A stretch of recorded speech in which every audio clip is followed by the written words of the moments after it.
हरे कृष्णा। श्रीमद् भगवत गीता का अध्याय नंबर 11। अर्जुन ने भगवान श्री कृष्ण से प्रार्थना करते हुए कहा, हे प्रभु जी, आपने मुझे अपना रहस्य सुनाया है, जिसे सुनने से आपकी कृपा से मेरा मोह दूर हो गया है। संसार उपजाना और प्रलय होना, यह सब मैंने विस्तार पूर्वक सुना। हे कमल लोचन, आपकी अविनाशी आत्मा की महिमा मैंने श्रवण की है। हे पुरुषोत्तम जी, आपके अविनाशी आत्मा के साथ मेरी बड़ी प्रीति है। अतः हे प्रभु जी, अब मेरी विनती स्वीकार करके मुझे अपने अविनाशी आत्मा के दर्शन कराइए।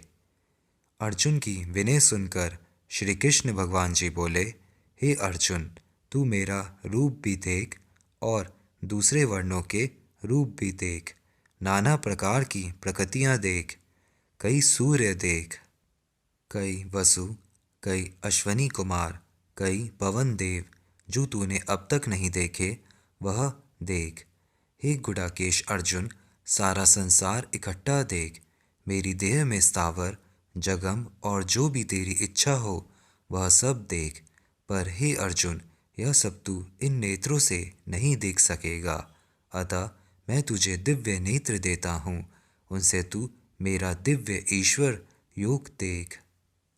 यहाँ तक का हाल सुनाकर संजय ने धृतराष्ट्र से कहा, हे राजन, महायोगेश्वरों के ईश्वर श्री कृष्ण भगवान जी ने यह वचन कहकर तत्काल ही अर्जुन को परम ईश्वर रूप दिखाया, जिस स्वरूप में अनेक मुख है और अनेक ही दिव्य नेत्र है, अनेक दिव्य अद्भुत दर्शन है, अनेक आभूषण पहने हैं, अनेक प्रकार के वस्त्र और गले में माला, दिव्य सुगंध के साथ लेपन किए हुए रूप, सभी आश्चर्य और अनंत सभी दिशाओं में मुख, जो आकाश में एक ही बार में 12 सहस्र सूर्य को बिखेर रहे हैं, उनके प्रकाश से भी अधिक भगवान के विश्व रूप का प्रकाश है। वहाँ सारा जगत श्री विष्णु भगवान जी की देह में है। पांडव अर्जुन के यह सब देखकर रोंगटे खड़े हो गए और उसने आश्चर्य से उन्हें नमस्कार किया। दोनों हाथ जोड़कर वह कह रहा है, हे देवों के देव श्री कृष्ण भगवान जी, मैं आपकी देह में अनंत ही रूप देख रहा हूँ, जिसका कहीं अंत दिखाई नहीं दे रहा। हे विश्वेश्वर, ऐसा आपका विश्व रूप है। आपके सिर अनंत है, जिन पर सुंदर मुकुट है। हाथों में शंख, चक्र और गदा दिख रहे हैं और चारों ओर आपके तेज का प्रकाश फैला हुआ है। मैं आपके इस विश्व रूप को नहीं देख सकता। आपका रूप ऐसा है मानो प्रबल अग्नि जल रही हो, जैसे असंख्य सूर्य एक साथ उदय हो गए हो, ऐसा अनंत आपका तेज है। आप अजर अविनाशी है, सबसे बड़े है, जानने के योग्य है, अनेक अनेक प्रकार की रचना से पूर्ण है, पहले से भी पहले है, धर्म की रक्षा करने वाले सनातन पुरुष है। आप अनादि हैं, आपके बल का कोई अंत नहीं, इसी कारण आपका नाम पराक्रम है। अनंत ही आपकी भुजाएं हैं, अनंत ही नेत्र हैं, अनंत ही मुख है, जिनमें अग्नि जलती दिखाई दे रही है। आप अपने तेज के प्रकाश से ही सारे विश्व को प्रकाशित कर रहे हैं। आपके इस अद्भुत और भयानक रूप को देखकर तीनों लोग भयभीत है। कई करोड़ देवताओं को मैं आप में प्रवेश करते हुए देख रहा हूँ। कई करोड़ देवता कांपते हुए आपके सामने हाथ जोड़े खड़े आपकी स्तुति कर रहे हैं। कई करोड़ ऋषि व सिद्ध पुरुष आपसे भयभीत होकर आशीर्वाद दे रहे हैं कि हे ईश्वर, तुम्हारी जय हो, तुम चिरंजीव हो वो। कई ऋषिवर सिद्ध तुम्हारी स्तुति करते हुए पुष्प चढ़ा रहे हैं, कई पुष्पों की वर्षा कर रहे हैं। आपके इस रूप को देखकर बहुत से लोग डरे हुए हैं। उन्हें समझाते हुए मुनीश्वर कह रहे हैं, हे लोगों, तुम डरो मत, ईश्वर परम दयालु है। कई रुद्र और कई साधु भी दिखाई दे रहे हैं, कई ब्राह्मण, कई प्रजापति, कई पवन, कई कोटि दैत्य, कई प्रकार का विश्व देखता हूँ और कईयों को तुम्हारे इस विश्व रूप को देखकर विस्मय में डूबे हुए देख रहा हूँ।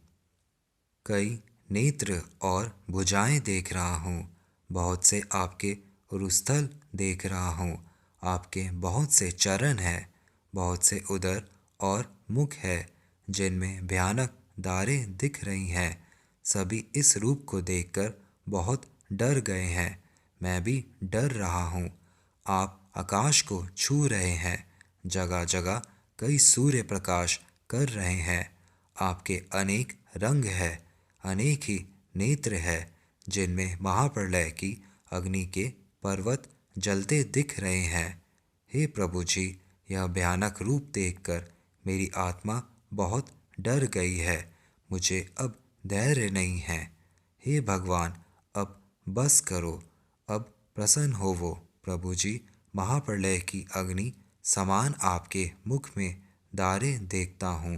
अब तो मुझे दिशाओं का ज्ञान भी नहीं रहा, मुझे नहीं पता कि पूर्व कहाँ है और पश्चिम कहाँ है, शांति भी नहीं पाता हूँ। हे जगन्निवास, हे जगत के आश्चर्य, अब क्षमा करो। मैंने आपका विश्व रूप देख लिया, अब प्रसन्न होइए। यह धृतराष्ट्र के पुत्रों की सेना के जो योद्धा है, राजे महाराजे हैं, इनमें मुख्य है भीष्म, द्रोणाचार्य व कर्ण। इन सभी को अग्नि से प्रज्वलित जैसे आपके मुख में पड़े देखता हूँ।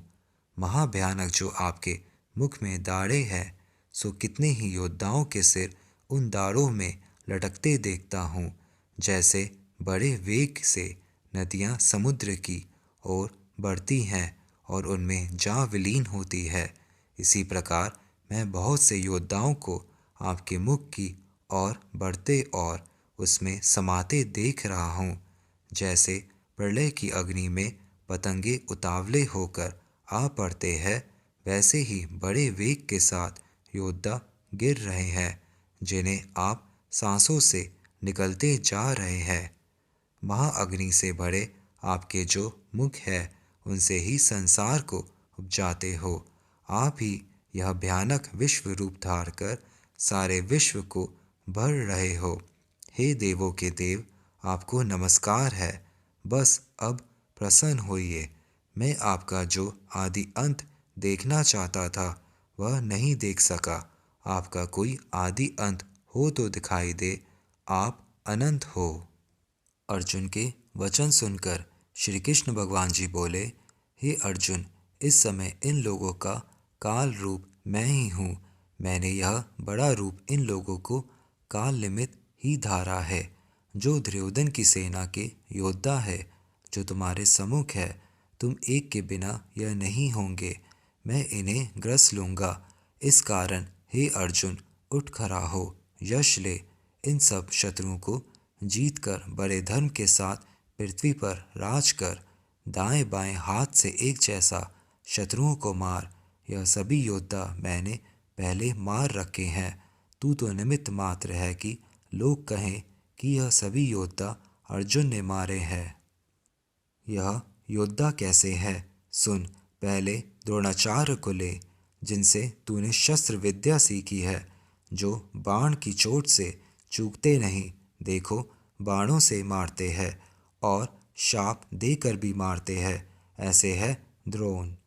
और भीष्म कैसा है, जिसको इसके पिता शांतनु का वर है कि पुत्र, जब तेरी इच्छा होगी तभी मरेगा। जयद्रथ कैसा है, जिसका पिता तप करता है कुरुक्षेत्र के मंडप में, जहाँ परशुराम के कुंड है। सो कैसे कुंड है, जब 21 बार परशुराम ने पृथ्वी निष्त्रायन करी है, उन क्षत्रियों के रुधिर से कुंड भरे हैं। उन कुंडों पर जयद्रथ का पिता तप करता है और उसकी इच्छा है कि जो कोई भी मेरे पुत्र का सिर काटे उसका सिर पृथ्वी पर गिर पड़े। और कर्ण सूर्य का अवतार है, इनके अतिरिक्त और भी योद्धा है, यह तेरे से नहीं मर सकते, इसलिए यह मैंने पहले ही मार रखे हैं। मेरे मारे हुओं को तू मार और डर मत। हे राजा जी, संजय ने धृतराष्ट्र को बताया, कृटि जो अर्जुन के मुकुट के साथ जन्मा उसका नाम है, वह कृटि अर्थात अर्जुन भगवान के वचन सुनकर दोनों हाथ जोड़ भयभीत होकर श्री कृष्ण भगवान के चरणों में गिर पड़ा और प्रसन्न होकर बोला, हे भगवान जी, जो कुछ तुम्हारी देह में चरित्र देखा है सो कहता हूँ। तुम्हारे शरीर के जो अंग है उनमें बहुत जगहों पर साधु संतों और महंतों की मंडलियाँ देखी हैं, जो परस्पर तुम्हारी महिमा कहते सुनते हैं। तुम्हारे प्रसाद से, तुम्हारे प्रताप से, तुम्हारे परमपद मुक्तिपद को साधु संत महंत प्राप्त होते देखता हूँ। तुम्हारी महिमा गाने वालों को देखता हूँ। कहीं राक्षसों की सेना को देख रहा हूँ, जो तुम्हारे इस रूप को देखकर भयभीत है और डरकर दसों दिशाओं में भाग रहे हैं। कई करोड़ साधु तुम्हें नमस्कार कर रहे हैं। हे भगवान, तुम्हें क्यों न नमस्कार करे? तुम्हें अवश्य ही नमस्कार करना चाहिए, क्योंकि तुम तो इस संसार के रचने वाले ब्रह्मा के भी कर्ता हो और अनंत हो, सब देवताओं से भी पहले हो, प्रभु हो, इसी से सब देवता तुम्हारे किए हुए हैं। यह सारा जगत तुम में बसता है, इस कारण से तुम जगनिवास हो, अविनाशी हो, देह से परे हो। तुम देवताओं के आदि हो, अनेक प्रकार के विश्व सात पूर्ण हो, इसी से विश्व निधान हो, वेदों में जानने योग्य हो। तुम्हारा धाम, ग्रह और तेज सबसे परे है, इस कारण से तुम परम धाम हो, अनंत प्रकार के संसार के कर्ता हो। हे प्रभु जी, विभूति रूप भी तुम हो, चंद्रमा भी तुम हो, प्रजा के पति, पिता, माता, दादा और परदादा भी तुम हो। प्रभु जी, तुम्हारे एक एक रूप को मेरा 100 बार नमस्कार है, बार बार नमस्कार है। हे प्रभु जी, तुम्हें नमस्कार, तुम्हारे मुख को नमस्कार, तुम्हारी पीठ को नमस्कार, तुम्हारे तले ऊपर को नमस्कार, तुम्हें सब ओर से नमस्कार। तुम्हारे बल, वीर्य और पराक्रम का भी अंत नहीं, तुम सबके भीतर हो। हे प्रभु जी, मैंने अपना सखा जानकर कहने और न कहने योग्य वचन कहे हैं। कैसे वचन कि हे कृष्ण, मेरा रथ ले आओ, हे देव, मेरा अमुक कार्य करो, हे सखे, मेरी अमुक टहल कर इत्यादि। जो मैंने आपकी अवज्ञा करी है, हे प्रभु जी, मैंने आपको पहचाना ना था कि तुम ऐसे हो। मैं तुम्हारी महिमा को जानने को सावधान ना था, अचेत था। हे प्रभु जी, जो कुछ मैंने आपकी अवज्ञा की है और आपके साथ मार्ग में चला हूँ, आपके साथ बराबर शैया पर शयन किया है, आपके समान एक आसन पर बैठा हूँ। हे अच्युत अविनाशी पुरुष जी, मेरी अवज्ञा क्षमा करो। प्रभु जी, तुम्हारी महिमा अप्रमेय अप्रमाण है, लेखे से परे है। इस कारण से हे अप्रमेय प्रभु जी, स्थावर जो अपनी जगह से ना हिले, वृक्ष, पर्वत आदि तृण घास जैसे और जगम जो चरणों से चलते हैं, इन सबके पिता हो, तुम सबके पुण्य हो और सबके गुरु हो। तुम्हारे समान कोई नहीं, इसी से तुम सबसे अधिक हो। तीनों लोकों में तुम्हारे समान कोई नहीं, इसी से तुम ईश्वर हो। हे ईश्वर, तुम हर प्रकार से स्तुति करने योग्य हो। मुझ पर कृपा करो, जैसे पिता पुत्र का अपराध क्षमा करता है, जैसे पति अपनी पतिव्रता स्त्री का अपराध क्षमा करता है, इसी प्रकार मुझे भी क्षमा करो। हे प्रभु जी, ऐसा तुम्हारा रूप मैंने पहले कभी नहीं देखा, सो इस सब रूप को देखकर मुझे डर लगता है। हे जगन्निवास, हे देव, अब क्षमा करो, प्रसन्न होकर वही दिव्य रूप दिखाओ। मेरी इच्छा वही स्वरूप देखने की है। परम सुंदर और चिकने घुंघराले केश शोभा पा रहे हैं, पीतांबर धारण किया हुआ है और कंठ में वनमाला विराजे हुए है। एक हाथ में कमोद की गदा, एक हाथ में शंख सुदर्शन चक्र, एक हाथ में मेरे रथ के घोड़ों की बाग, एक हाथ में चाबुक। हे विश्वरूप सहस्रबाहो, अब मुझे वही अपना चतुर्भुज रूप दिखाओ। अर्जुन की ऐसी अनुनय विनय सुनकर श्री भगवान जी बोले, हे अर्जुन, यह विश्व स्वरूप तुम्हें मैंने प्रसन्न होकर दिखाया है कि यह कैसा है। अपने आत्मा का दर्शन मैंने तुम्हें दिखाया है। यह सबसे परे है, अनंत है, जिसका अंत नहीं। ऐसा परम ईश्वर रूप मैंने तुम्हें दिखाया है। यदि कोई चारों वेद भी पढ़े तब भी इस रूप को नहीं देख सकता। तीर्थों के करने से या अनेक तपस्याएं करने से भी यह दर्शन दुर्लभ है। हे करुवंशियों में श्रेष्ठ अर्जुन, तीनों लोकों में कोई नहीं जो मेरे ऐसे दर्शन पा सके। यह मैंने केवल तुझे दिखाया है, इसे और किसी ने नहीं देखा। सो हे अर्जुन, भय को त्याग, इस डर को त्याग, अभय हो, मन से मेरे साथ प्रीतिवान हो, फिर वही मेरा पहले वाला रूप देख। संजय ने धृतराष्ट्र से कहा, हे महाराज, श्री कृष्ण भगवान अर्जुन को यह वचन कहकर फिर वह सखा रूप दिखा रहे हैं।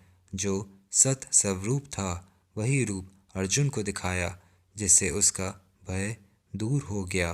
फिर अर्जुन बोला, हे जनार्दन, मैंने जो यह आपका स्वरूप देखा है यह अति दुर्लभ है। तब श्री कृष्ण भगवान बोले, हे अर्जुन, मेरा यह रूप देखना देवताओं के लिए भी दुर्लभ है। जो रूप तुझे दिखाया है, देवता मेरे इस रूप को देखने की बड़ी इच्छा करते हैं।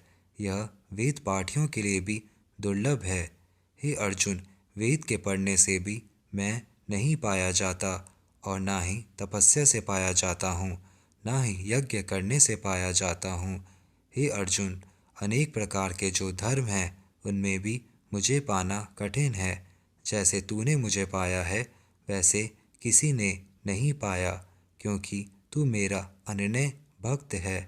मेरे बिना तू किसी का भजन नहीं करता, इसी कारण तूने मेरा यह रूप देखा है, इन नेत्रों से भी, ज्ञान नेत्रों से भी। प्रेम से तूने मुझे पाया है, मैं तेरे अधीन हूँ। तूने मुझे पा लिया है और मैंने तुझे। हे पांडुनंदन, अब जो तुझको करना उचित है सो सुन। परम प्रीति से मेरी पूजा कर, हर सांस में मेरे नाम का स्मरण कर। इस प्रकार मेरा भक्त हो। संसार के लोगों के साथ प्रीति ना कर, सब भूत प्राणियों से निर्वैर हो। जब ऐसा होगा तब तू मुझे प्राप्त होगा, यह निश्चय जान।